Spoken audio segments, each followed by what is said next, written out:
नमस्कार दर्शकवृन्द, धौलागिरी संवादमा आज पनि उपस्थित भइसकेको छु म प्रकाश। आजको यो धौलागिरी संवादमा हामीले लामो समयको आन्दोलन पछाडि बागलुङ अखण्ड बनेको छ, जोडिएको छ। बागलुङ जोडियो, चुनौती सङ्घीयतामा धेरै छन्। के छ सम्भावना यो क्षेत्रको? भोलिका दिनमा यो क्षेत्र समग्र 4 नम्बर प्रदेशको, विशेष गरी यो अहिलेको धौलागिरीका क्षेत्रहरूको सम्भावना के छ? सांस्कृतिक महत्त्व के छ यो क्षेत्रको र भाषिक महत्त्व के छ? सम्भावना कस्तो छ? पहिचान के छ? आज हामी यस्तै विषयवस्तुमा रहेर कुराकानी गर्ने जमर्को गरेका छौँ। यो कार्यक्रममा हामीले आज आमन्त्रण गरेका छौँ सहप्राध्यापक हुनुहुन्छ डाक्टर दिनबहादुर थापा। आज हाम्रो स्टुडियोमा हुनुहुन्छ। डाक्टर साहब, स्वागत छ। स्वागत, धन्यवाद प्रकाश सर र सम्पूर्ण धौलागिरी टेलिभिजन हेरेर बस्नुभएका श्रोता दर्शक महानुभावहरू र धौलागिरी टिभी परिवारलाई। दिनबहादुर थापा गोलकोटे कि बागलुङे? म कर्मले बागलुङे अनि आफ्नो पहिचानको हिसाबले गलकोटे। पहिचानको हिसाबले गलकोटे। के हो त यो पहिचान भनेको? त्यो पहिचान भनेको अब यसलाई अलि गहिरो ढङ्गले भन्नुपर्ने चाहिँ अब यो पहिचानसँग राष्ट्रियता राष्ट्रियदेखि लिएर धेरै कुराहरू जोडिएर आउँछन्। अब पहिचान भनेको पहिलो कुरो त मलाई हजुरले के भनेर चिन्नुहुन्छ? डाक्टर दिनबहादुर थापा कहाँको हो भनेर कसैले सोध्यो भने हजुरले के भन्नुहुन्छ? पहिला अब यो धौलागिरीको हुनुहुन्छ, बागलुङको हुनुहुन्छ, गलकोटको भन्नुहुन्छ। अब हजुरले नै दिनुहुन्छ कि गलकोटे दिनबहादुर भनेर सोध्नुभयो भने अब त्यही हो पहिचान भनेको। अब पहिचान मैले आफूले बनाउने हो, अरूले त्यो पहिचानलाई ग्रहण गर्ने हो। त्यो पहिचान के बनाइएको छ, अरूले के ग्रहण गरेको छ, त्यो बनाएको र ग्रहण गर्ने बिच मिल्यो भने त्यो पहिचान भयो। मैले पहिचान मात्रै भन्ने तर दिन नसक्ने, अनि गएर अर्काले लिन नसक्ने भयो भने त्यो बिच पहिचान भएन। अब मलाई गलकोटे भन्नको नाताले के हुनु पऱ्यो? मैले गलकोटसँग जोडिनु पऱ्यो। गलकोटमा मेरो कति पुस्ताले त्यहाँ कति श्रम गर्यो, अनि गलकोटको लागि मैले के गरेँ त्योसँग जोडिनु पऱ्यो भने अब त्यो सधैँभरि गलकोटको मात्रै पहिचान भनेर फेरि पहिचान भन्ने कुरा एउटा सानो सीमाभित्र रहने चिज होइन। त्यो गलकोट हुने बित्तिकै बागलुङ जिल्लामा जोडिन्छ, जिल्लाबाट जोडिएर अञ्चलमा जोडिन्छ, अञ्चलबाट जोडियो भने नेपालमा जोडिन्छ, नेपालबाट जोडियो भने फेरि अब एसिया विश्वमा जोडिन्छ। पहिचानसँग भूगोल पनि जोडिन्छ, भूगोल पनि जोडिन्छ, अनि गएर धेरै कुरा जोडिन्छन्। पहिचान र सामर्थ्यका त अहिले संहिताका बेलामा आए, यस्ता धेरै कुराहरू आए, धेरै गुणबाट व्याख्या भए। त्यसले गर्दा पहिचानसँग जोडिएका कुराहरू धेरै हुन्छन्। धेरै त्यसलाई कुन कोणबाट हेऱ्यो त्यो कोणबाट त्यसलाई चिन्न सक्नु पर्यो। पहिचानको एउटा आँखाबाट हेर्दा हजुर यो क्षेत्रलाई कस्तो देख्नुहुन्छ? यो क्षेत्रलाई मैले पहिचानको दृष्टिकोणले हेर्दाखेरि यसका धेरै प्रचुर सम्भावना देख्छु। किनभने हरेक चिजलाई मैले सकारात्मक सोचबाट हेर्छु। हरेक चिजहरू सकारात्मक सोच्यो भने संसार सकारात्मक देखिन्छ। अब हामीले फुलको आँखामा फुलै संसार, काँडाको आँखामा काँडै संसार, त्यही भन्न खोज्छु। यही हो। किनभने त्यस्तो हुनु जाँदा परिवर्तन नै हुन्थेन होला नि त डाक्टर साहब? हो, किनभने हामीले पञ्चायत पनि ठिकै थियो होइन, त्यसपछि परिवर्तन आयो त पनि ठिक थियो, अनि सबैलाई अब राम्रैसँग हेर्दा त परिवर्तन पनि हुँदैन होला नि। हजुर, अब यसो त्यसलाई आफूले कसरी लिने भन्ने हो। हरेक कुरालाई नेगेटिभ अथवा नकारात्मक सोचबाट मात्रै हेऱ्यो भने त एक प्रकारको आफ्नो मनोविकार बाहेक अरू के हुन्छ र? हामी जन्मेपछि केही गर्ने हो, गरेर हामीले लाने केही होइन, छोडेर जाने हो। त्यो छोडेर जानको लागि नराम्रा काम छोड्ने होइन, राम्रा काम छोडेर जाने हो। त्यो राम्रा काम छोड्नका लागि हामीले दिने भनेको के हो त भन्दाखेरि त्यही पहिचान हो। त्यो पहिचान दिनको लागि आफूले के गर्नु पऱ्यो? सकारात्मक सोच्नु पऱ्यो। मैले नकारात्मक काम गरेर छोड्छु भनेर कसैले सोध्दैन नि, तर हुन जान्छ कहिलेकाहीँ। तर दिनुपर्ने के हो भने राम्रा काम गर्ने। राम्रो काम गर्नलाई त राम्रै सोध्नु पऱ्यो, सकारात्मक सोध्नु पऱ्यो। नकारात्मक सोच्यो भने त कसरी राम्रो काम हुन्छ र? राम्रो काम भनेकै के हो? भोलि गएर उसले दिने भनेको, अरूले लिने भनेको, अनि त्यो दिने मान्छेले छोडेर जाने भनेको, केही समय त्यसको काम रहिरहने भनेको, त्यही हो पहिचान भनेको। सजिलो। डाक्टर साहब, हजुर, अहिले सरसर्ती हेर्दा हजुर पहिचान कमजोर भयो हो, सुगमताले जित्यो भन्नु चाहिँ भन्नु होइन। मैले त्यसलाई फेरि त्यो ढङ्गले हेर्न अलि अब हजुरले जोड्न खोजेको यही सङ्घीयता जल्दो बल्दो विषय, त्यसमा पनि अखण्ड का नारा 12-13 दिनसम्मका यो आन्दोलन त्यसले ल्याएको उपलब्धि यतातिर डराउनु खोज्नुभयो जस्तो लाग्यो। अब हामीले यस सन्दर्भमा हेर्दाखेरि अलिकति हामीलाई के देखिन्छ त भन्दाखेरि हजुरले सोधेको प्रश्न हाम्रो पहिचानकै कुरा गर्दा जस्तै मैले ठ्याक्क हजुरलाई भने पहिचान यही क्षेत्रमा प्रदेश नम्बर 4 मा डाक्टर साहब जस्तै मगर सङ्घले बन्द घोषणा गर्यो। अब हजुर हामीले देख्यौँ, तर म्याग्दीको मगर सङ्घले बन्द ठिक छैन, किनकि हामी प्रदेश नम्बर 4 मै बस्छौँ भनेर बन्दलाई अस्वीकार गर्यो भनेपछि त यहाँनिर मगरको पहिचान भन्दा पनि हेरियो कि म्याग्दीको मान्छेलाई पोखरा सुगमता छ, यो ठाउँमा हेर्दा त सुगमताले जित्यो नि त होइन। त्यसलाई अलिकति मैले अलि फरक ढङ्गले हेर्छु त्यसलाई, किनभने अब कुनै जाति र यो सुगमतालाई जुदाइदिएर तैँले कुन रोज्छस् भन्यो भने मान्छेले दुईवटा, किनभने दाल र भात खान पर्ने छ कसैलाई, त्यो दाल र भात खाँदाखेरि तरकारी मिलाएर खाँदाखेरि त्यो भात खाइयो भनिन्छ। तैँले दाल र भात होइन कि तैँले भात मात्रै खान्छस् कि दाल मात्रै खान्छस् भन्यो भने धेरै भोकाएकाले के भन्छ, भात खान्छु भन्छ। ठिक छ, अब भा बस्दिने हो, म भात खाइनँ, मैले थोरै तरकारी मात्रै खान्छु, कसैले चटनी मात्रै खान्छु भन्छ। त्यो परिस्थिति जन्ने कुराहरू हुन्।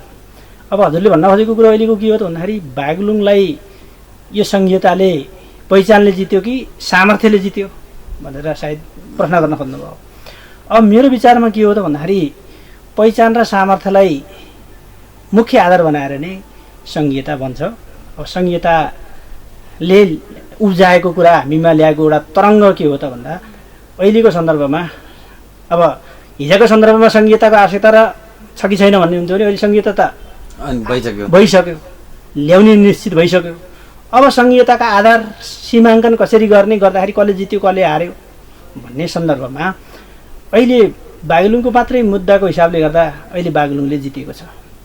तर बागलुङभित्र र समग्र नेपालभित्रबाट हेर्दाखेरि, नेपालभित्र सबै जात जाति भूगोल क्षेत्र गर्दाखेरि अब यदि मैले जित्यो हार्यो भन्नुभन्दा पनि सबै अहिले सडकमा सबै सन्तुष्ट भएको भए यो सङ्घीयताले त्यसपछि गएर यो हाम्रो लामो चाहनाले एउटा सकारात्मक बाटो लिन्थ्यो।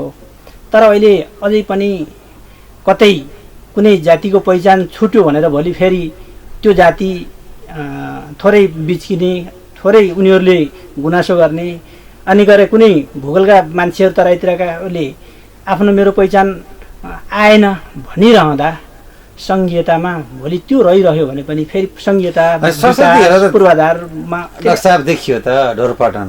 हजुर, ढोरपाटन त पहिचान भन्दा पनि ढोरपाटन त सामर्थ्य हो त। उत्तर गङ्गाका कुरा गरौँ, ढोरपाटनको उपत्यका कुरा गरौँ, तर यहाँ पनि त आन्दोलन जति देखियो नि त, आन्दोलन बलियो त सामर्थ्यकै आन्दोलन देखियो त होइन। अब त्यही भएर मैले हजुरलाई अघि नै भने भोक लागेको बेला के रोजाउँछस् भन्यो भने पहिला उसले भोक लागेको बेला उसले पहिलो उसले खाना भन्छ, त्यस खानापछि पहिले फेरि अर्को दोस्रो चिज फलफुल अथवा जुस। भनेपछि हजुरको भनाइअनुसार भोलि फेरि अर्को आन्दोलन हुन सक्छ। त्यो कुरा त यदि गराइयो, वैज्ञानिक ढङ्गले गराइएको छैन, अब सबैको पहिचानलाई समेटिएको छैन, सबैलाई सन्तुष्ट यदि बनाइएको छैन भने त्यो त रहन्छ त। त्यसले गर्दा बनाउँदाखेरि के गर्न सकिन्थ्यो भने मलाई लाग्छ अब यो 4 नम्बर प्रदेशकै कुरा गर्दा यो 4 प्रदेशलाई अलिकति किन बागलुङ मात्रै र गुल्मी र पाल्पालाई यता हालिएको भए के फरक पर्थ्यो, मैले हजुरलाई प्रति प्रश्न गरेँ। यसमा जान्थ्यो के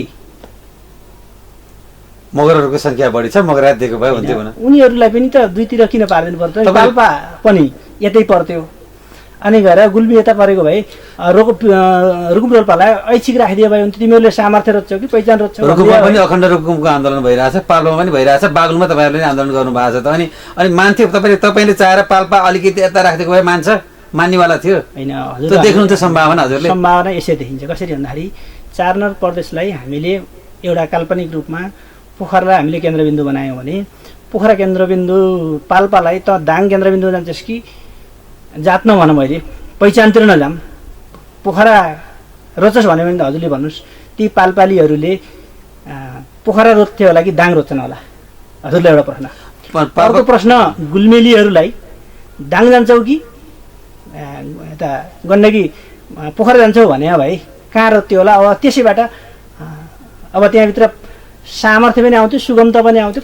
सबै खोज्दा त तपाईँको त्यही त देखियो, सबैलाई अखण्ड चाहिएको त रहेछ त्यो। तपाईँको नवलपरासी पनि अखण्ड भनेर एक भेगमा आन्दोलन भइरहेछ, बागलुङमा पनि आन्दोलन भयो, रुकुममा पनि आन्दोलन भयो, छुट्टिएको जिल्ला यति हो। अनि तपाईँले कसरी अब यहाँका मान्छे अलिकति मिसाउन पाएको भयो भन्दा त्यो सम्भावना देख्नुभयो?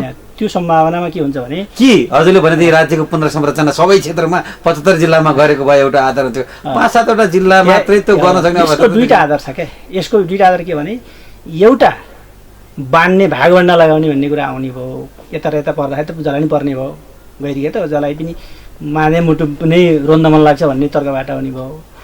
अर्को कुरो के हो त भन्दाखेरि बाँडिदिने बेला कसरी बाँडिदिने भन्ने कुरा हो है। केन्द्र त जहाँ बना त्यहीँ भन्छ। धौलागिरीलाई बागलुङलाई हामीले राजधानी बनाएर एउटा संहिताको एउटा केन्द्र बनाउन सक्दैनौँ र? यो हिजोको 4000 पर्वत मध्येको एउटा 24 राज्य मध्येको एउटा राज्य त हो त, र को केन्द्र त हो त। यत्रो पर्वत राज्य अझ हामीले साँच्चीकै हेर्ने भने त पहिला कुनै जमाना पौराणिक कालमा मिथिला राज्य थियो, त्यसपछि खसानमा खस राज्य थियो, खस राज्यपछिको शक्तिशाली राज्य भनेको पर्वत राज्य हो, पर्वत राज्यपछिको गोर्खा राज्य हो, गोर्खा राज्यपछिको भएको नेपाल राज्य हो। हामीले इतिहास पढेको त यही नै हो।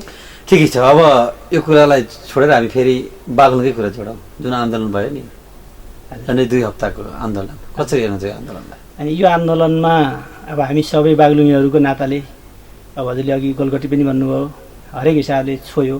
हामी पनि धेरै थोरै त्यो आन्दोलनमा लाग्यौँ।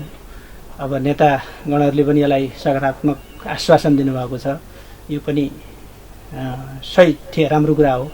र अहिले यो बागलुङलाई खण्डित गराउनुको पछाडि त्यति तार्किक उहरू मैले देख्दिनँ, तर्कपूर्ण प्रमाणहरू देख्दिनँ। किनभने न त बागलुङ टुक्राउनाले पहिचानको मुद्दालाई यसले एड्रेस गर्यो भन्ने छ, न त बागलुङलाई टुक्राउँदाखेरि अब यो यताको जुन सामर्थ्य हो, यताको साधन र स्रोत हो, कसैलाई दिँदा अब भागभन्डा लगाउँदा अब भोग गरिरहेकाले छोडेर भोग गर्नेले फेरि अब कुनै एउटा ढङ्गले लिँदाखेरि उनीहरूलाई पनि त्यति धेरै उत्साह, किनभने यसको जति ढोरपाटनको महत्त्व बागलुङीहरूलाई थाहा छ भोग गरेको एउटा कुरा। अनि ढोरपाटन भनेको समग्र फेरि बागलुङको मात्रै होइन, बागलुङको त थोरै मात्रै, जम्मा 15-16% कति हो। त्यो ढोरपाटन आरक्षण क्षेत्र भनेको त धेरै उतै मेगदीमा पनि छ, मेगदीमा छ, रुकुममा पनि छ, रुकुममा पनि छ। तिनीहरूको त्यताको साधन र स्रोत, त्यताको स्रोत यता खोसिएको त छैन र बागलुङ जनताले त्यो मागेका पनि छैनन् हो। किनभने तिनीहरूले एउटा तर्कपूर्ण ढङ्गले यसलाई संहिता लाने बेलामा गर्ने भए हुन्थ्यो। साँच्चै ढोरपाटन छुट्टियो भन्ने पिर हो कि अझ एउटा के कुरो उठ्न थालेको छ भने डाक्टर साहब, हजुर, बागलुङ बजारलाई किर्ताको पिर, गलखोटेलाई सुगमताको पिर र 3 नम्बर क्षेत्रलाई 35 वर्षसम्म हामीलाई दुःख देऊ, तिमीलाई खुचिङ भन्नको लागि मात्रै यो आन्दोलन अलि जोडियो कि पनि भन्छ। के भन्नुहुन्छ यसलाई? यसमा विभिन्न कुराहरू छन्, कतिपय भन्न मिल्ने कुरा छन्, कतिपय भन्न नमिल्ने छन्, कतिपय नेताहरूका स्वार्थका कुराहरू छन्, त्यहाँ विभिन्न कुराहरू छन्। किनभने त्यो नभइकन त्यो यो फरियो खण्डित भयो भन्ने कुरा आएको होइन। तर जताबाट कोणाबाट हेरे पनि यसलाई खण्डित गर्न हुने थिएन। किनभने ढोरपाटनमा प्राकृतिक साधन र स्रोत प्रचुर मात्रामा छ। त्यो कुरा हामी कतिले बुझेका छौँ, कतिले बुझेका छैनौँ। त्यो कुरो केही कुरा 5 नम्बरका नेता त्यताका जनताले बुझे भन्नु पर्यो र त्यसको पहुँचमाथि पुर्याए भन्ने कुरा एउटा कुरा हो। दोस्रो कुरो के हो त भन्दाखेरि हामीले यो धौलागिरीबाट त्यति भनौँ अब त्यत्रो सामर्थ्यवान, त्यत्रो राष्ट्रिय स्तरको त्यो राख्न सक्ने हैसियतको व्यक्तित्व उठेको हामीले नेतृत्व अथवा समाजसेवी अथवा हरेक बुद्धिजीवी उत्पादन गर्न सकेका रहन्छौँ। त्यस्तो कुटनीतिकै कुनै पनि पार्टीको हामीसँग त्यस्तो क्षमतावान मान्छे रहन्छ भन्न खोज्छु। किनभने एउटा पार्टीले दिएको त होइन नि संहिता, त सबैले मिलेर ल्याएको त्यो रहन्छ भन्ने कुरा हो। त्यो नभए पनि जनता यहाँका धेरै सचेत रहेछन् भन्ने कुरा यो आन्दोलनमा अब अरूले कसैले चाहँदा कसैले नचाहँदा पनि जनताहरू चाहे सडकमा सुत्ने कुरा होस्, चाहे यहाँबाट बुर्तिवाङसम्म साङ्ले जुलुस लगाउने कुरा होस्, चाहे अब जुनसुकै संयमपूर्ण ढङ्गले उनीहरूले त्यो आन्दोलनलाई निरन्तरता दिए। त्यो निरन्तरता दिइसकेपछि बाध्य भएर यहाँ राजनीति पनि उठ्नु पर्यो, नेता पनि उठ्नु पर्यो, यहाँका सबै उठ्नु पर्यो। त्यसको परिणाम सकारात्मक नै आयो। यदि यो नकारात्मक आएको भए हुन्थ्यो के? मैले हजुरलाई जोड्न खोजेको जस्तो आखिरमा तपाईँले भन्नुभयो नि त पहिचानका कुरा गर्नुभयो, कहाँ गयो दर्शन? क्षेत्रीयता त देखियो त। 5 नम्बर प्रदेशका एमाले, काङ्ग्रेस, माओवादी भएका दलहरूले ढोरपाटनलाई आफूतिर राख्न चाहे, तर दर्शन त देखिएन नि त यहाँ। त्यही हो। आइडियोलोजी कहाँ गयो डाक्टर साहब? किन खण्डित गरियो र किन विरोध भयो अनि एउटा के कारण थियो त भन्ने सन्दर्भमा हामीले यो फोर्न पर्ने कारण थिएन। अब खण्डित गर्ने थिएन, नहुँदा पनि गरियो। गरिसकेपछि त्यो साधन र स्रोतकै कुरा आयो र त्यो साधन र स्रोत साधन र स्रोत मात्रै कुरो होइन, साधन र स्रोत अब त्यहाँका 3 नम्बरका जनताले त्यो साधन र स्रोत लिएर कता सुगम हुन्छ, कता उनीहरूले रोज्न पाउने उनीहरूको अधिकार पनि हो। किनभने हामी बागलुङ बजारमा बसेर 3 नम्बरका क्षेत्रले पुरै यति आउनुपर्छ त्यो मानसिकता पनि होइन हो। हिजो विगतमा के भए, विगतमा मलाई गलकोट बस्ने नाताले पनि ढोरपाटनबाट लास बोकेर 7 दिन गनाउने सिनो लिएर बागलुङ आउनु परेको पनि हो, त्यो पीडा पनि हो।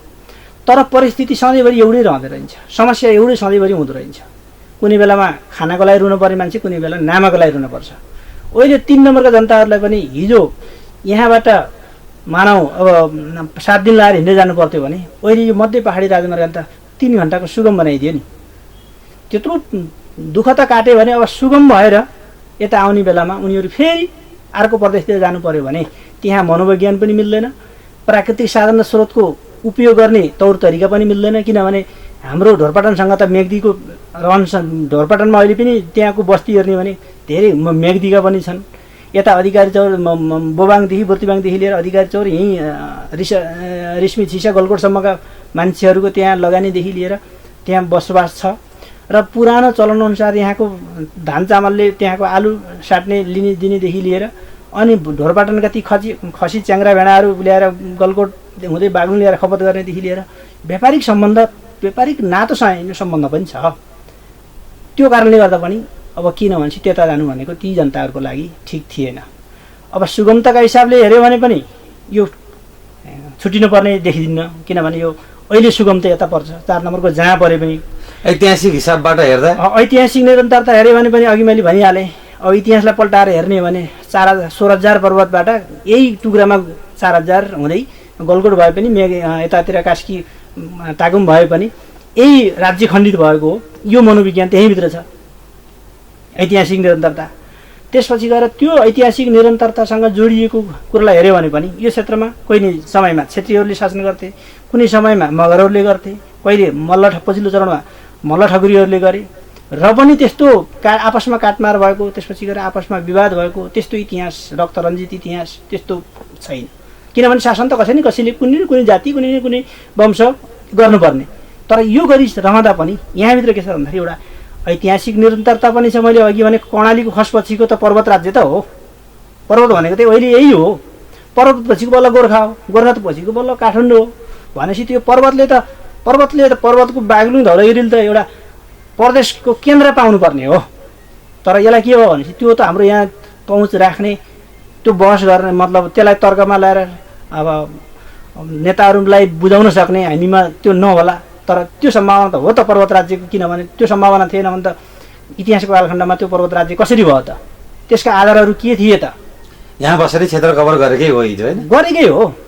अब तपाईँ मात्रै होइन, अझ जानुभयो भने त तपाईँ प्रिलिमिनरी हिस्ट्री अफ इन्डिया भनेर त्यो विदेशी स्टेट अफ मगर बङ्गो भनेको त अझै यहाँ नेपाल सुरुको राज्यको निशाना नै यही प्रदेशमा छ भने अब यी कुराहरू धेरै पुरानादेखि लिएर जस्तै हाम्रो कमजोरी पनि अब हजुरहरू बौद्धिक क्षेत्रको कमजोरी मैले जोड्न खोजेँ। हजुरहरूको जस्तै तपाईँले मनोकामना हाम्रो भन्नुभयो, हामीले पनि हाम्रो भन्छ, होइन? मुक्तिनाथ हाम्रो, मनोकामना हाम्रो, देवादाल हाम्रो। तर किन हामीले गोर्खालीलाई, गोर्खाका मान्छेलाई ढोरपाटन पनि हाम्रो हुन्छ, हाम्रो हो भन्ने बनाउन नसकेकै हो, हामीले बुझाउन नसकेकै हो। अब एउटा कुरा के हुन्छ भने कहिलेकाहीँ सम्पत्तिहरूलाई एकैचोटि प्रयोगमा पनि ल्याइँदैन, अनि ल्याएको सम्पत्तिलाई बुझाउन पनि, भएको सम्पत्तिलाई हामीले चिन्न पनि सकिन्न, चिनाउन पनि सकिन्न। त्यो कमजोरी होला। अब यसको ऐतिहासिक निरन्तरताको कुरा मैले गरिसकेँ।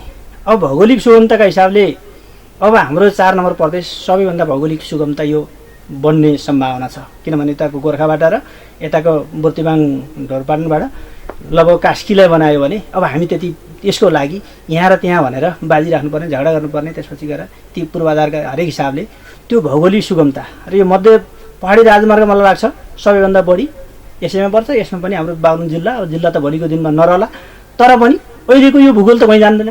यो भूगोलभित्र पर्ने हुनाले हाम्रो यो भौगोलिक सुगमता र सबैभन्दा राम्रो भनेको यो क्षेत्रको साझा मनोविज्ञान हो। साझा मनोविज्ञानभित्र कहिले पनि के हुँदैन भने यो जाति त्यो जाति त्यसपछि यो ठाउँ त्यो ठाउँ भनेर आपसी साम्प्रदायिकता फैलिन हुँदैन। हामीले हेर्ने हो भने यो साझा मनोविज्ञानका केही कुराहरू हेऱ्यो भने मुक्तिनाथलाई लिनुभयो भने संसारमा त्यस्तो ठाउँ एउटै मन्दिरमा बुद्धिस्ट हिन्दू सँगसँगै, यताका इन्डियाका साउथ इन्डियनका हिन्दूहरू त्यहाँ जानेर त्यहाँको झन्डै 1.5 अरब बौद्धिस्टहरू यतातिर जानु पर्यो भने सिद्धार्थ हाम्रो लुम्बिनी जानु पर्यो भने यो सुगम बाटोदेखि लिएर त्यही मुक्तिनाथ हेऱ्यौँ भने पनि बौद्धिस्ट र हिन्दूहरूको तीर्थस्थल हरेक हिसाबले, भौगोलिक हिसाबले, सांस्कृतिक हिसाबले, धार्मिक हिसाबले त्यो एउटा साझा मनोविज्ञान हो। हामीले यहीँ देवीथानमा हेऱ्यौँ भने पनि यो देवीथानभित्र कुनै एउटा जात विशेषको भन्ने छैन। यहाँभित्र राँगा, कुखुरा, परेवादेखि लिएर हाँसदेखि लिएर अनि गएर फुल मात्रै चढाउनेहरूको लागि पनि त्यहाँ पूजा हुन्छ, अनि विभिन्न चिज बलि चढाउनेलाई पूजा हुन्छ। त्यो के भन्दा एउटा साझा मनोविज्ञान हो। यो गर्न पाइन्छ र पाइन्न, किनभने हाम्रो धर्मभित्र रहेर पनि बलि चढ्न हुन्छ र हुन्न भनेर त्यो पनि त हुनसक्थ्यो। तर त्यहाँ के धर्म बलि चढाउनलाई पनि स्वतन्त्र छ, नचढाउनलाई पनि स्वतन्त्र छ। त्यहाँ बेसी त्यहाँ त्यो एउटा कुरा। अर्को हाम्रो यही नदी भैरव थानलाई कुरा गरौँ। त्यो भैरव थान मन्दिर भन्ने बित्तिकै हामीले अहिले सोचाइ ब्राह्मणको हुन्छ, क्षेत्रीको हुन्छ, त्यो पनि यहाँ त जुनसुकै जातिको पनि पुजारी बस्ने चलन छ। त्योले हाम्रो भन्ने छ नि भैरव थानलाई विशेष गरेर मगर बाहुलले त उनीहरूको त्यो भित्र त्यहाँ सबै जान्छन्। त्यहाँभित्र यो जाने नजाने भन्ने छैन। त्यस्तै गरेर हामी यतातिर गएर ढोरपाटनको त्यो ढोरबडामा गयौँ भने त्यहाँका भाकल गर्नको लागि जुनसुकै क्षेत्रका जान्छन्, जुनसुकै वर्गका जान्छन्, जुनसुकै धर्म, जुनसुकै जातिका मान्छे जान्छन्। यो हाम्रो के हो त भन्दाखेरि साझा मनोविज्ञान हो। त्यसले गर्दा यो साझा मनोविज्ञान भएको ठाउँ मलाई लाग्छ यो 7वटा प्रदेश मध्येको अब भोलि आपसमा मिलेर यो साझा मनोविज्ञान साँच्ची के भन्ने भने चाहे गोर्खादेखि बुर्तिवाङसँग होस्, जुनसुकै जाति होस्, जुनसुकै धर्म होस्, जुनसुकै यहाँ यतिको साझा मनोविज्ञान मलाई लाग्छ छैन। यो हाम्रो यसको सम्भावना हो। अर्को यो क्षेत्रको अर्को समाधान यो वैदेशिक रोजगारमा निर्भर रहेर हामीले हाम्रो प्राकृतिक साधन स्रोतलाई हामीले चिन्न नसकेको यथार्थ हो। त्यो कालखण्डमा कुनै कमजोरी होलान्, तर त्यो वैदेशिक रोजगारीले पनि हामीलाई रेमिटेन्सले गर्दा हामीमा के भएको छ भन्दाखेरि देश विदेश घुमेका अनि संसार कहाँ पुग्यो भनेर सायद मलाई लाग्छ सबभन्दा विदेश अमेरिकादेखि लिएर अहिलेका विकसित राष्ट्रहरू बुझ्ने मान्छेहरू यही क्षेत्रमा छन्। देश विदेश बुझेको मान्छेले कहिले पनि सानो धर्मको लागि, सानो भूगोलको लागि, सानो स्वार्थको लागि लडाइँ झगडा गर्दैन। किनभने विश्वमा गएर उसले त्यो अन्तर्घुलन भएर आइसकेको हुन्छ नि, उसमा भाषागत, संस्कृतिगत हरेक हिसाबले। त्यसले गर्दा यो पनि यहाँ सम्भावना छ। त्यसपछि गएर यो प्राकृतिक साधन र स्रोत उपयोग गर्नको लागि पनि सबैभन्दा बढी प्राकृतिक साधन स्रोत मलाई लाग्छ यही 4 जसले सबै कुरा भेटियो यहाँ होइन। यो क्षेत्रमा धौलागिरीमा चाहिँ धौलागिरीमा सबै भेटियो, तर विभिन्न सञ्चार माध्यममा आयो कुन प्रदेशमा कुन नेता भन्ने आयो, तर धौलागिरीको नेताको नाम तपाईँको यही 4 नम्बर प्रदेशमा पनि आउँदैन भनेपछि नेताको खडेरी नै हो अहिलेसम्मको अवस्था हेर्दा। त्यो हाम्रो लागि अवसर हो।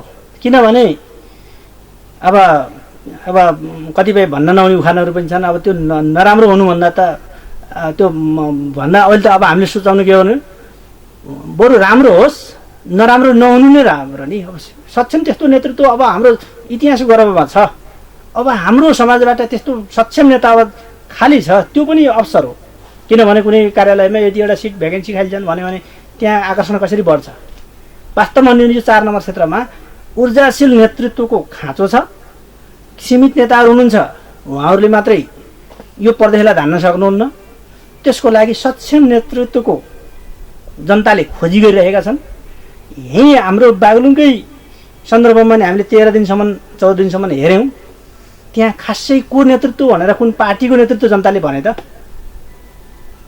कसले नेतृत्व सही ढङ्गले गर्यो, कसले गएर मिडियामा तार्किक रूपमा बोल्यो, यो खण्डित भइसकेको बागलुङलाई फर्काउनको लागि कसले पहल गर्यो, त्यो जनताले एक मूल्याङ्कन गरेका छन्। त्यहीबाट नै भोलिको नेतृत्व जन्मने हो। यो 13 दिनको आन्दोलन त मलाई लाग्छ जनताको लागि त ठुलो सिक्न पर्ने एउटा विश्वविद्यालयबाट 10 वर्ष 15 वर्ष सिक्ने पाठ हुने 13 दिनको 14 दिनको हामीले हरेक चिजलाई नेगेटिभ हेर्नुहुन्न भने जस्तै 14 दिनको आन्दोलनले त धेरै कुरा सिकाएको छ। कोकोले माइक चाहने, कोकोलाई माइक नम प्यारो ला, होइन कोकोले नेतृत्व गरे हो। त्यो नेतृत्व भन्नु त्यो नेगेटिभ भन्न खोजेको होइन, किनभने धेरैलाई ढोरपाटन त्यो के काम छ भन्ने थियो। अहिले त्यहाँको वन्यजन्तु, त्यसपछि जल, त्यसपछि त्यहाँको जमी उर्वरा जडीबुटीदेखि लिएर प्रचुर सम्मान रहेछ नि त, जनताले बुझ्यो नि, त्यो एउटा फाइदा कुरा हो। दोस्रो कुरो, हिजो चुनाव ताका हामीले भोट माग्ने र नेता पछि लाउने बेलामा यो बहुदलीय सिस्टममा अब के हो भनेपछि यो पार्टीलाई दिने हो, व्यक्तिलाई दिने होइन, जो गयो नि हुन्छ त्यहाँ त लेप्चे लाउने भनेर प्रचार गरिएको थियो। हुन पनि लेप्चे लाउने एक थरी हुँदो रहेछन्, अनि लेप्चे लगाउने एक थरी हुँदो रहेछन्। अब हामीले जनतालाई त थाहा भयो नि, यो नेता गयो भने भोलि लेप्चे लाउने हो, अनि गएर सोध्न जनता कहाँ आउने हो के भयो र भनेर यो नेता पठायौँ भने भोलि अरूलाई पनि लेप्चे लाउने बनाउँछ है भन्छ।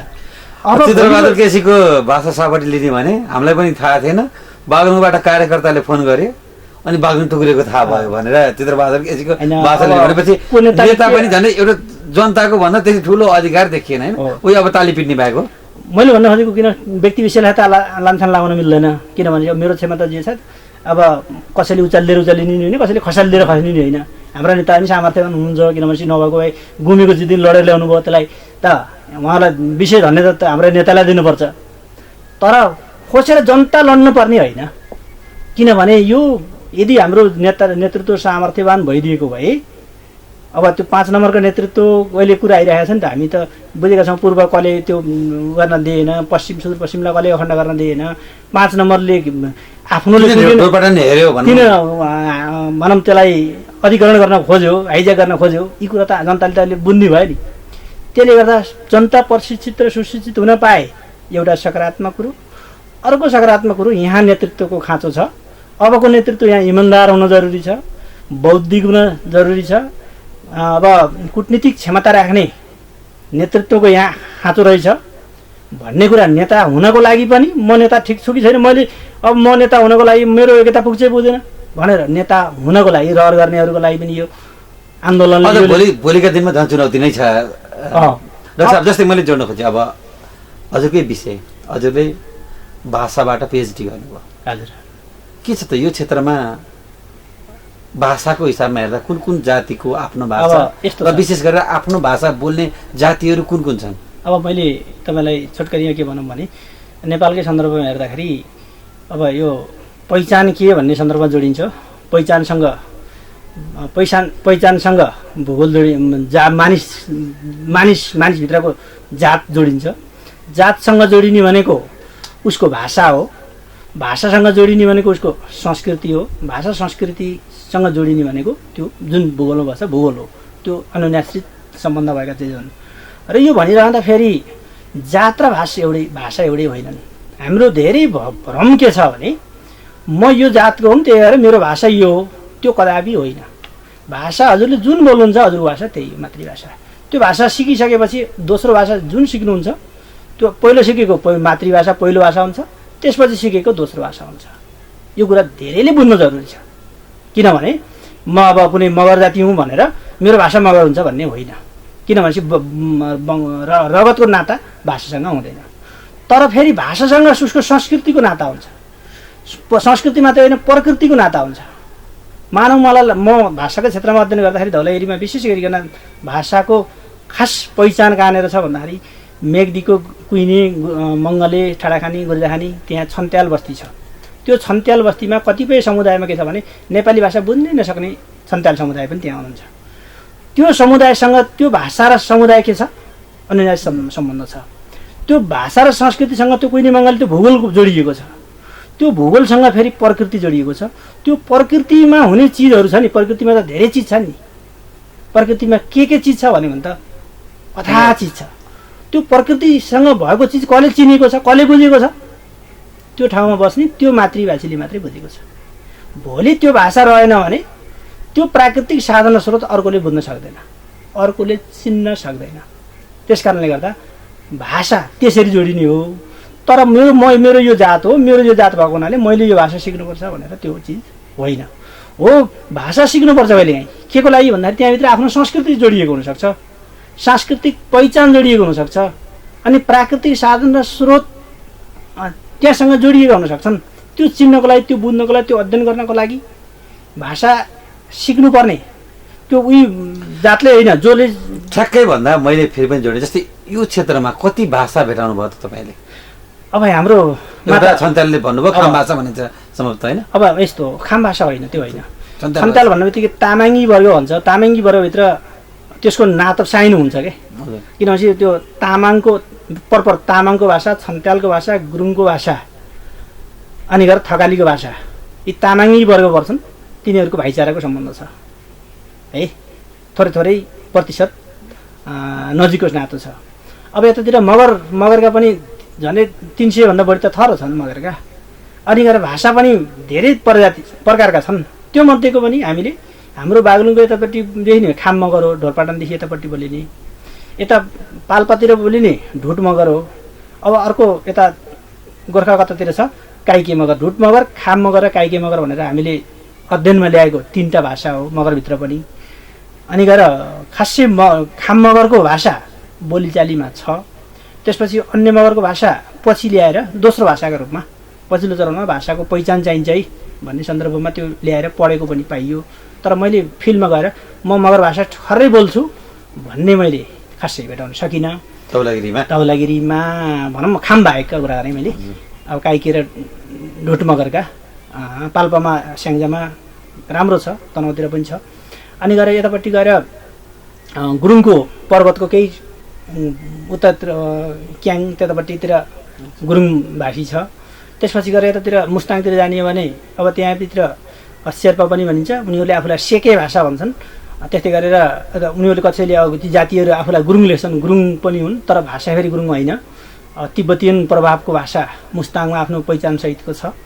अब मेग्दीमा विशेष गरी छन्त्यालको छ। छन्त्यालको अब यता बागलुङ पनि छ सङ्ख्याको हिसाबले। लामेला तामाङको र मेग्दीको छन्त्यालको भाषा मिल्छ कि मिल्दैन? मिल्छ, तर यसको भनौँ न प्राकृतिक भाषा मेग्दीमै छ, गुर्जारा, त्यसपछि गएर कुइने मङ्गलतिर। अनि यतापट्टि त्यहीबाट चेलीबेटी लेनदेन गर्ने सवालमा कोही पछि आफ्नो भाषा सिक्नुपर्छ भन्ने सवालमा त्यसरी पनि एउटा के छ भन्दाखेरि। र अर्को कुरो धौलागिरीमा भाषामा मिश्रण छ। अब हजुरलाई एउटा रमाइलो प्रसङ्ग गर्छु। धौलागिरीमा के छ भनेपछि यो खानी खन्ने प्रथा र प्राकृतिक साधन स्रोतमा सबभन्दा हाम्रो भित्र लुकेको बाहिर आउन नसकेको भनेको खानी हो। ती 22 खानीदेखि लिएर अब गाउँै पछिका खाने, अब हाम्रो त धौलागिरीमा हेर्ने भने त अब हामी राङखानीदेखि लिएर खुङखानीसम्मका खानी बाहेका अब लामेला खानीदेखि लिएर मेग्दी र बागलुङ, त्यसपछि गएर यता गुल्मी सम्मतका पर्वतसम्म त खानी बाहेक गाउँै छैनन्। सबै खानी गाउँ र खानी भनेको त एकअर्काको पर्यायवाची हुन्। र त्यो खानीसँग जोडिएको के हो त भन्दाखेरि थकाली, मगर र छन्त्याल, यी 3टा थर खानीसँग जोडिएको छ। अनि त्यति मात्र नभएर यतातिर हामीले आर्यनहरूको मध्येबाट विश्वकर्मा भनिन्छ जसलाई, त्यो थर एक ठाउँमा बस्दाखेरि के भएको छ भन्दाखेरि धेरै ठाउँमा सांस्कृतिक, भाषिक र हरेक हिसाबले त्यहाँ सम्मिश्रण भएको छ। त्यो सम्मिश्रण भएको नाताले पनि अब त्यसमा रक्त पनि क्या त्यस्तो प्योरिटी, किनभने अब मिश्रित समुदायमा त एकले अर्कोका चेलीबेटी लेनदेनदेखि लिएर सबै चल्छ। त्यसले गर्दा त्यो पनि अप्ठ्यारो छ छुट्याउन। अर्को कुरा भाषिक हिसाबले पनि आफ्नो भाषा त छ, तर त्यो कारणले गर्दा दिगो रहिरहन सकेन। विशेष गरिकन यो क्षेत्रमा सबैभन्दा बढी मगर बाहुल्यता हुँदाहुँदै पनि मगर संस्कृति त छ आफ्नो, तर भाषा त्यति जति बच्नुपर्ने हो, जति सबल हुनुपर्ने हो, त्यो अलिकति त्यसमा कमजोर देखिएको छ। यसको कारण पनि के हो त भन्दाखेरि वैदेशिक रोजगार नै हो। हिजोदेखि अब ब्रिटिस आर्मी, इन्डियन आर्मी त्यतापट्टि जाने सवालमा अब अलिकति हामीहरू नेपालीहरूको एउटा पन पनि छ। अब हामीलाई अलिक ठुलो सम्पन्न देखाउनु पऱ्यो भने विदेशी नकल गरिहाल्नुपर्छ। अहिले हामी क्षेत्रीय बाहुन भन्दा पनि अङ्ग्रेजी बोल्ने भयो भने, अङ्ग्रेजी भाषा बिचरा घुसा भने अब पढे लेखेको भन्ने हुन्छ। त्यो भएन भने अब संस्कारै दिएछ। बच्चाले बिहान गुड मर्निङ भयो भने बच्चा राम्रो भयो, एकदम पढे लेखेको हुने भयो। त्यसभित्र त्यो के हुन्छ अन्तर्राष्ट्रिय रूपमा त्यो भाषाको पनि लेभल हुन्छ कि नेताको लेभल भए जस्तै। अनि गएर भाषा संस्कृतिको पनि आफ्नो लेभल हुन्छ। त्यो लेभल अहिले हामीले उठाउन नसकेको कारणले गर्दा भोलि गएर अब एउटा कुरा रमाइलो कुरा अर्को के पनि छ भने संसारमा कुनै पनि संस्कृति र कुनै पनि भाषा कुनै पनि जातिलाई अब सभ्य र असभ्य अनि गएर विशिष्ट र अब सामान्य भनेर भन्न मिल्दैन। किनभने हरेक भाषाका आफ्नै विशेषता हुन्छन्, हरेक जातिका आफ्नै विशेषता हुन्छन्। तर त्यो चिज कहिले त्यो कुन मौलाउँछ प्रकृतिमा हेऱ्यो भने पनि अब सबै वनस्पतिसँगै एकैचोटि मौलाउँदैन। हाम्रो समग्रमा भन्दा संस्कृति सम्पत्ति पनि, तर त्यो सम्पत्ति हामीले कतिपय सम्पत्ति हामीले जोगाउन सकेका छैनौँ। हाम्रो संस्कृति प्रचुर सम्भावना छ यहाँभित्र। अब मानव हेरौँ न, यहीँ हेऱ्यो भने नेवार, मैले अघि भने नेवार भाषा यहीँ जोगिएको छ नि त। ठुलो समुदाय मगरको बचाउन सकिएको छैन मगर भाषा। त्यो मगर भाषा बचाउन नसक्नु पनि हाम्रो यो क्षेत्रको पहिचानको लागि रास आउने हो। हाम्रो सानो समुदायमा रहेको मगर नेवार भाषा छ, नेवार भाषासँग जोडिएको त्यो हनुमान नाच, बर्खे नाच, रोपाई नाच, त्यो नाच त्यो संस्कृति बचाउनलाई त्यो जातलाई कति समस्या मतलब कति लगानी गर्नु परेको छ। तर त्यो संस्कृतिबाट आउने आय आर्जन त सबैको लागि हो नि। तर त्यसले गर्दा हामीले त्यस्ता संस्कृति, त्यस्ता भाषा, ती धर्म बचाउन सकियो भने त्यो सबैका साझा सम्पत्ति हुन्छन्। त्यो साझा सम्पत्ति सबैको हुन पाइन्छ। तर त्यस्ता चिजहरू यो के गरेर लोप भयो भने अब भोलि हामी फेरि के हुन्छौँ, हाम्रा त्यत्रो हाम्रा यस्ता प्राकृतिक साधन स्रोत थिए भन्ने मात्रै हुन्छ, हाम्रो संस्कृति भाषा थिए मात्रै भन्ने हुन्छ। र एउटा यो प्रकृतिबाट जसरी एउटा जीव लोप भयो भने अब डाइनोसर हामीले फर्काउँछौँ भने कहिले फर्किनेवाला छैन, फर्किँदैन। त्यस्तै गरेर हामीसँग भएका यी भाषाहरू लोप भयो भने चाहेर पनि फर्किनेवाला छैन। अझ पनि समय छ, संरक्षण गर्न सक्ने समय छ। हाम्रो संस्कृतिलाई अहिले जोगाउन सकेनौँ भने फेरि पनि अब पछुताउनु बाहेक अर्को विकल्प हुने छैन। र यही भाषा हामीलाई कतै छाया त जुन पश्चिमी संस्कृति, भारतीय सञ्चार माध्यमको प्रभावले पनि त होइन। अहिले सानो सानो बच्चाहरूमा पनि तपाईँको झन्डै झन्डै हामी राम्रोसँग हिन्दी बोल्न जान्दैनौँ, बच्चाहरूले हिन्दी बोल्ने भइसके। पश्चिमी संस्कृति, भारतीय जुन प्रभाव, त्यो कुरो के हो पनि हाम्रो संस्कृतिलाई के असर पारेछ? असर हो, मैले अघि नै भने त्यो फेरि दोहोऱ्याएँ। अब सानो रुन्छ खानालाई, ठुलो रुन्छ नामालाई भन्ने जुन हाम्रो उखान हो नि। अब हामी एउटा चरणमा गरिब हुन्छौँ, रोजगारीको लागि विदेश जानुपर्छ, रोजगारीको लागि होइन। हिजो कुनै दिन हाम्रै बाबुबाजेले भनेको अब कुहिरियो भनेपछि उसले छोएको खाना हुन्न, त्यसपछि गएर त्यो गाईखानी भाषा भनेर अङ्ग्रेजीलाई हेप्ने हाम्रा हजुरबा हामीसँग हुनुहुन्छ। अहिले उही हजुरबाको नाति अङ्ग्रेजी बोल्यो भने ऊ पढे लेखेको विद्वान भयो, अङ्ग्रेजी बोल्न सकेन। त्यो भन्दा नि हजुरबा हुनुहुन्छ, हाम्रो बुवा हुनुहुन्छ कि जहाँ कि छोराले अमेरिका घुम्न लगेपछि खुसीबार फर्कन हो एकदम होइन भने यति छिटो किन आयो त भन्दाखेरि अब हामीले पनि यो संहिता ल्याउनु परेको, त्यसपछि गएर हाम्रा साधारण स्रोतलाई देखाउनु परेको, हाम्रो पहिचानलाई हामी एकछिन झगडा गरे जस्तो गरे पनि हामीले त आखिरमा हाम्रो पहिचान त थाहा पायौँ नि त, हामीमा के रहेछ नि त सम्भावना, त्यो कुरा बुझ्यौँ नि त। अब हाम्रो संस्कृति, हाम्रो भाषा, हाम्रो प्रकृति, हाम्रो साधारण स्रोत सबैलाई उपयोग गर्नु पर्दो रहेछ, जोगाउनु पर्दो रहेछ, अनि गएर पहिचानमा ल्याउनु पर्दो रहेछ भन्ने शिक्षा त हामीले पायौँ त यो 2-4 वर्षको अवधिभित्र। यसलाई नकारात्मक रूपमा हेऱ्यो भने त विखण्डन भयो, त्यसपछि गएर यसका भनिरहनु पर्दैन। अब हाम्रा मिडियादेखि लिएर बहस भइरहेका छन्। तर यसको सकारात्मक पाटो हेऱ्यो भने हामीले ढोरपाटनलाई चिन्ने मौका पायौँ। हाम्रो मगर भाषा अहिले लोपुनु अवस्थामा रहेछ, त्यसलाई कसरी बचाउनु पर्दो रहेछ भन्ने कुरा हामी सचेत भयौँ। पाल्पाबाट मगर प्रशिक्षक ल्याएर सिक्न थाल्यौँ। हाम्रो हनुमान नाच हराउन लागेको थियो, अहिले आएर जागेर 10 वर्षपछि भयो नि देखायो हो, देखाएर अहिले सबैको लागि बागलुङको आकर्षण केन्द्र भयो कि सबैले डलर फलाउने एउटा संस्कृतिले गर्दा सबैको होटल चल्ने भए, अनि गएर सबैको लागि त्यो महत्त्वपूर्ण भयो। हाम्रो एउटा देवीथान मन्दिरले सबैलाई त्यसले त एउटा देवीथानमा आउने मान्छेले त त्यहाँ धर्ममा मात्रै भगवान्लाई ढोक गरेर मात्रै ताउँदैन, त्यसले त धेरै कुराहरू लिएर आएको हुन्छ, त्योसँग जोडिएको व्यापारिकदेखि लिएर हरेक कुराहरू हुन्छ। त्यसले गर्दा हाम्रो पहिचान, हाम्रो संस्कृति, हाम्रो भाषालाई अब हामीले जोगाउनुपर्छ है। अहिले देशमा किन यस्तो लडाइँ आपसमा झगडा किन भएको छ त भने हामीमा भएका प्रचुर सम्भावनाहरूलाई हामीले देखाउँछौँ है। अब हामीलाई देऊ, हामीले बचाउँछौँ। किनभने हामीले ढोरपाटन किन लुचुचुडी गरेको त, अहिले हामी यत्रो लडाइँ किन गरेको त, त्यो साधन स्रोत अब हामीले उपयोगमा ल्याउँछौँ है भन्नको लागि गरेको न हो। मानव कोही थारूहरूले गरेका छन् भने उनीहरूले हाम्रो यो सभ्यता बचाउँछौँ भन्नको लागि हो।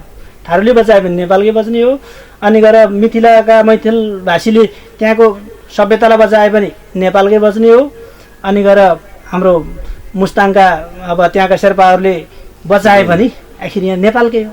फराकिलो दृष्टिले हेर्ने हो भने त यो त हैछ त। अब प्रदेश नम्बर 4 को यो क्षेत्र हजुर सम्भावनाको हिसाबले के देख्नुहुन्छ अब भोलि? अब त्यही मैले सम्भावनाको हिसाबले जस्तै अब यो आदर्शन आम्दानीका स्रोत त मैले पहिचानले मात्रै त पैसा नहोला नि त, सामर्थ्यको हिसाबले पनि जस्तै ढोरपाटन हामीसँग एउटा थियो 320 देखि 350 मेगावाट बिजुली निकाल्ने ढोरपाटन, अरू क्षेत्रका झन्डै 100 मेगावाट उत्पादन हुने क्षेत्र छन्। यो आधारले हामी भोलि धनी हुन्छौँ, अब हामी समृद्धितिर यो आधारले जान्छौँ भन्ने के छ? अहिले हामीले म यही हामीले लडाइँमा जितेर ल्याएको ढोरपाटनकै कुरा गरौँ। म एकपटक 65 सालमा त्यहाँ पुगेको छु। 26 किलोमिटर लम्बाइ 1.5 किलोमिटर चौडाइको एउटा सोतो छ। त्यो सोतोमा एउटा आलु लगाउने भने 2 किलोदेखि लिएर 2.5 किलोको एउटा आलु फल्दो रहेछ, आलु मात्रै। मलाई लाग्छ त्यहाँ त्यति 26 किलोमिटर लम्बाइ र 1.5 किलोमिटर चौडाइको सोतोमा आलु मात्रै लगाउने हो भने हामीले तराईको धान लिन पर्दैन, किनभने भातले दिने र आलुले दिने त्यहाँ त्यही हो।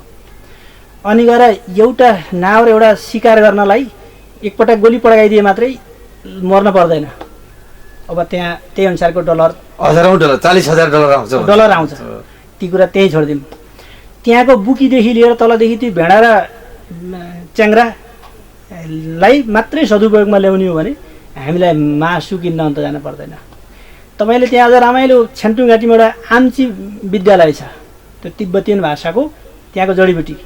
अहिलेका काठमाडौँको सम्पन्न हस्पिटलले दिने भन्दा त्यो प्रचारमा र त्यो छैन, तर त्यहाँको बासिन्दाहरूले भनेको उनीहरूको लागि औषधि उपचार गर्ने त्यो विधि त आखिरमा सम्पन्न आधुनिक हस्पिटलले नि त आखिर प्रकृतिबाटै जडीबुटी त त्यहाँ लान्छ हुन्। उनीहरूले नयाँ ढङ्गले अलिकति ब्रान्ड लगाएर अलिकति आफ्नो बनाएर ल्याउने हुन्। यिनीहरूले जे छ त्यही कच्चा पदार्थ त्यसलाई प्युरिफाई नगरेको न हो। जडीबुटीको सम्भावना त्यत्तिकै मात्रामा छ। र अब विद्युत त भनिहालियो, अब त्यही विद्युतको लागि र अब नारा पनि लगाइयो, भूमाफिया र जलमाफिया भनेर ती शब्दहरू पनि आए। ती भरे यहाँ बागलुङको किनारामा बसेर भूमाफियाले नि हो भन्न हुन्थ्यो कि हुन्थेन, मैले हे त्यो भन्दिनँ, यहाँ भन्न हुन्न भन्ने पक्ष पनि हो मेरो। किनभने त्यो भन्नको लागि त ढोरपाटनका मान्छेले भन्नु पऱ्यो नि त। हामी कालीगण्डकी यहाँ बसेर भन्न त पाइएन नि, त्यो कुरो उनीहरूको मनोविज्ञान बुझेर भन्नु पऱ्यो। तर त्यहाँ जाने हो भने अब त्यहाँ अहिले प्लटिङमा घडेरीहरू रोपनीका रोपनी के भएको छन् भनेपछि अब व्यक्तिगत नाममा भएका छन्। भोलिको सम्भावना अब त्यहाँ एउटा पर्यटकीय सहर बस्ने सम्भावना त्यत्तिकै छ। र बिचमा 320 मेगावाटको जुन विद्युत हो त्यो विद्युत अहिले भनिन्छ अब संसारकै सबभन्दा सस्तो मूल्यमा जलाशय बन्ने। त्यति मात्र पनि त्यसलाई तलाउ बनाएर अब त्यसको लिनेदेखि लिएर त्योभन्दा पनि अझ हामीले यो मिनरल वा पानी भनेर बोतलमा ल्याएको छानेको पानी र तपाईँ गएर त्यो नाङ्गो आँखाले उत्तर गङ्गाको नदी हेर्नुभयो भने माथि पुलबाट तल हेऱ्यो भने यति छर्लङ्ग देखिन्छ कि अब तपाईँको आँखामा त्यो रहेछ भने केही अब जालो लगाएर रहेछ भने पनि त्यति सफा पानी त्यहाँ छ। त्यो पानी भरेर मात्रै मिनरल बेच्यो भने उत्तर गङ्गाको पानी मिनरल जारका जार बेच्यो भने ट्याङ्करका ट्याङ्कर यो मध्य पहाडी राजनगरबाट सप्लाई गर्ने हो भने हामी धौलागिरीवासीले अथवा यो क्षेत्रकाले पानी मात्रै बेचे पनि हामीलाई खान पुग्छ, आलु मात्रै लगाए पनि हामीलाई खान पुग्छ। अनि भेडा च्याङ्ग्रा खच्चड पाऱ्यो भने मासुको आंशिक पुरै त नभनौँ, किनभने त्यो अलिकति चिस्यान ठाउँ हो, त्यति नहोला। त्यो ढोरपाटनको कुरा भए। मुक्तिनाथ जाने हो भने यो केन्द्र जुन हो नाका हो। अब इन्डिया हिन्दू धर्मावलम्बी भारतमा कति छन् जनगणना तथ्याङ्क लिनुहोस्। तिनीहरू यो बाटो हुँदै त्यहाँ जाँदा अनि तिब्बतीयनहरू बुद्ध धर्म मान्नेहरू कति छन्, त्यही बुद्ध धर्म मान्ने प्लस यता लुम्बिनी जाने। यो पर्यटकीय त्यसपछि गएर उतापट्टि अन्नपूर्ण क्षेत्रको त अझ त्यसपछि माछापुच्छ्रेदेखि लिएर धौलागिरी हिमाल चढ्ने अब सरमाथा जस्तै त्यहाँ ट्र्याक खोलिएको छैन, अहिले चढ्न दिएको छैन। त्यो दिँदा अब कति होला, अब यसलाई गणना गरेर हामीले हिसाब किताब हाम्रो भिजन चाहियो, हामीमा एउटा सक्षम नेतृत्व चाहियो, बौद्धिक विषयमा हरेक क्षेत्रका विशेषज्ञहरू चाहियो। हरेक क्षेत्रका विशेषज्ञहरूले यो सम्पत्ति यति आम्दानी हुन्छ यो हुन्छ भनेर विश्लेषण गर्नु पर्यो। अब हो हिजो जस्तै गरेर हाम्रो लाउरी संस्कृतिलाई यथावत राख्ने हो, हामीमा त्यो अब आपसमा फटाइ गर्ने संस्कृतिलाई यथावत राख्ने हो, त्यसपछि गएर गुटबन्दी भन्छ नि त्यो खुट्टो तान्ने प्रवृत्तिलाई संस्कृतिलाई हामीले नत्याग्ने हो भने त अब यो संहिताले हुने कुरो नि होइन, त्यसपछि गएर अब अरू आएर होइन गर्ने हामीले नै हो।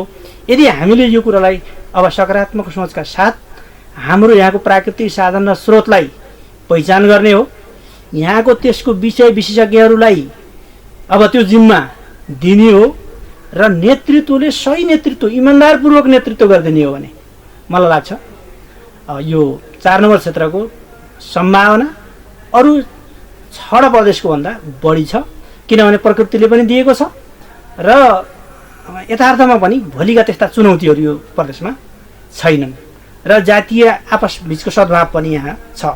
र अर्को कुरो यो क्षेत्रको पुरानो संस्कृति भन्नु श्रम साटासाट, एक हिसाबले श्रम विभाजन हो। त्यो श्रम विभाजनका नाममा श्रम साटासाट गर्ने बेलामा कुनै श्रम गर्नेलाई हामीले बढी सम्मान न कसैलाई घटी सम्मान दिएका होला, त्यो विकृति हो। तर श्रम साटासाट गर्ने संस्कृतिले हामीलाई के गराएको छ त भन्दाखेरि एउटा आफ्नो विषय विशेषज्ञता आर्जन गर्नको लागि यसले ठुलो मद्दत पुर्याएको छ। यो श्रम साटासाटको संस्कृतिलाई पनि यदि हामीले संरक्षण गर्ने हो, यो स्रोतलाई उपयोग गर्ने हो, हाम्रो यो साझा प्रकृतिलाई सबैको हो भनेर मेरो मात्रै नभनेर सबैको भन्ने गराउने हो। लाउरी संस्कृतिलाई त्यागेर अब हामी उत्पादन गरेर यो क्षेत्रमा हामीले बनाउनुपर्छ है। हामीले एक पुस्ता त्याग गऱ्यौँ भने हाम्रो वर्षौँ वर्षको पुस्तालाई विदेशीहरूका ढोका चार्न पर्दैन है भन्ने एउटा शिक्षाको अभियान चलाउन सकिने हो भने र अहिले भइरहेको हाम्रो जुन साझा मनोविज्ञान हो यसलाई कति पनि तलमाथि नपर्ने गरी खोजमजान दिएनौँ भने र यो हाम्रो भौगोलिक सुविधालाई फेरि अझ अर्को लडाइँ त यहाँ पनि फेरि बाँकी छ। त्यति बेला पनि हामी सबै भन्दा जस्तै पर्यटन र धार्मिक तीर्थस्थलको र अझ सम्भावना, अझ ठुलो सम्भावना हाइड्रो पावरको पनि यहाँ हाइड्रो पावर त त्यो पनि तपाईँको झन्डै धौलागिरी अञ्चलमा पुग्ने छ। यो क्षेत्र हुँदै बग्ने ठुला नदीहरू धेरै छन्, यतिसम्म नभए धेरै बेच्न सक्ने अवस्था पनि छ। त्यसले गर्दा हामी सबै कुरालाई सम्पन्न छौँ। एउटा उत्पादनको हिसाबले उर्वर शक्ति भएको त्यही ढोरपाटनको बाहेक अन्य त्यस्ता अब यता नलपरासीको केही भाग आयो भनौँ आयो, त्यसपछि लमजुङ यतापट्टि तनहुको केही भाग होला, यो पहाडी भागमा अलिक कम छ। तर त्यो हुँदाहुँदै पनि अरू सम्भावना फेरि भोलि पनि जस्तै अहिले जसरी पेलियो 5 नम्बरका नेता अलि बलियो भए त्यता फेरि अब फेरि 4 नम्बर प्रदेशमा पनि हाम्रा नेता कमजोर विकास कार्यक्रम पनि हाम्रो धेरै कमजोर हुने सक्ने सम्भावना छ कि त्यस्तो। मैले अर्को कुरा हेर्नु हाम्रो यस धौलागिरी टेलिभिजनबाट के पनि भन्न चाहन्छु भने भोलिका दिनहरूमा पनि फेरि नेताहरूमा त्यस्तो दुष्मति के हुन्छ नि, अब फेरि संहिता बनाउने बेला मतलब प्रदेश बनाउने बेलामा पनि क्षेत्र विभाजन गर्ने बेलामा हिजो गलकोटलाई 3तिर बनाइएको थियो नि, त्यसको प्रभाव पनि त हो अहिले यो परेको। हिजो गलकोट एउटा बलियो क्षेत्र हुन्थ्यो भने जिल्लामा सक्षम नेतृत्व एउटा ढङ्गले जान्थ्यो, त्यसलाई 3तिर बनाउँदाखेरि एउटा मनोविज्ञान बिग्रियो, 3 नम्बर क्षेत्र र 1 नम्बर क्षेत्रको मनोविज्ञान जोडिन सकेन। त्यस्तै गरेर भोलि पनि प्रदेश बनाउँदा फेरि निर्वाचन क्षेत्र बनाइन्छ, त्यसपछि गाविसहरू बनाइन्छ, नगरपालिका बनाइन्छ। त्यति बेला फेरि यही मनोविज्ञानलाई बुझेर सबैलाई समेट्ने गरेर सबैलाई सुगम हुने गरी अनि सबैको पहिचान सबैको सामर्थ्यलाई विचार गरेर गराएर लाने हो भने यो क्षेत्रका सम्भावनाहरू छन्। यो सम्भावनालाई हामीले उपयोग गर्न सक्नुपर्छ। हाम्रो भविष्य उज्जवल छ। समय सम्वाद गरे धन्यवाद तपाईँलाई अनि यस धौलागिरी टेलिभिजन परिवार तथा यो हेरेर बस्नुहुने सम्पूर्ण दर्शक श्रोता महानुभावलाई नमस्कार, धन्यवाद। अहिलेसम्म टेलिभिजन हेरेर साथ दिने दर्शकलाई धन्यवाद दिन्छौँ। हामी धौलागिरी संवादमा जुटेका थियौँ। हामीले सह प्राध्यापक डाक्टर दिनबहादुर थापासँग समसामयिक विषयवस्तु विशेष गरेर यो क्षेत्रको सङ्घीयताका कुरा जोडेर पहिचानका कुरा जोडेर हामीले कुराकानी गरेका थियौँ। अर्को साता अर्को व्यक्तित्वसँग कुराकानी गर्ने बाचा गर्दै म कार्यक्रम प्रस्तुता प्रकाश पनि बिदा माग्छु। अवस्था नमस्कार, शुभ साथ।